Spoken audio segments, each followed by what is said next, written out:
విజయనగరంలో వాజీ ఛానల్ నిర్వహించిన ముగ్గుల పోటీలకు మహిళల నుంచి విశేష స్పందన లభించింది. పెద్ద సంఖ్యలో తరలి వచ్చిన మహిళలు ముత్యాల ముగ్గుల పోటీల్లో పాల్గొని రంగురంగుల ముగ్గులు వేశారు. సంస్కృతి సాంప్రదాయాల పరిరక్షణలో భాగంగా గత 3 దశాబ్దాలుగా ముగ్గుల పోటీలను నిర్వహిస్తున్నట్లు వాజీ ఛానల్ ఎండీ జి శ్రీనివాసరావు తెలిపారు.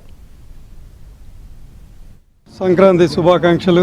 ఈ రాష్ట్ర ప్రజలందరూ కూడా ఈ సంక్రాంతిని ఆనందంగా జరుపుకోవాలని కోరుకుంటూ, ఏ ఉద్దేశంతో అయితే మేము ఈ కార్యక్రమాన్ని 96లో ఈ రంగోలీ పోటీలను ప్రారంభించామో మా ఉద్దేశం నెరవేరిందని అనుకుంటున్నాం. ఎందుకంటే గత 29 సంవత్సరాలుగా మహిళలకు ఈ రంగోలీ పట్ల, భావితరాలకు మన సంప్రదాయాల పట్ల తెలియజేసేందుకే ఈ కార్యక్రమాన్ని మేము చేయడం జరుగుతుంది. కానీ ప్రతి సంవత్సరం కూడా దాదాపు 3 జనరేషన్స్ మేము ప్రారంభించిన తర్వాత ఈ రంగోలీ పాల్గొనడంలో మేము చూడడం జరిగింది. ఇలాగే మరికొన్ని సంవత్సరాల పాటు మన సంప్రదాయాలని ప్రజల్లోకి తీసుకెళ్ళడానికి మా వంతు కృషి చేస్తామని మీ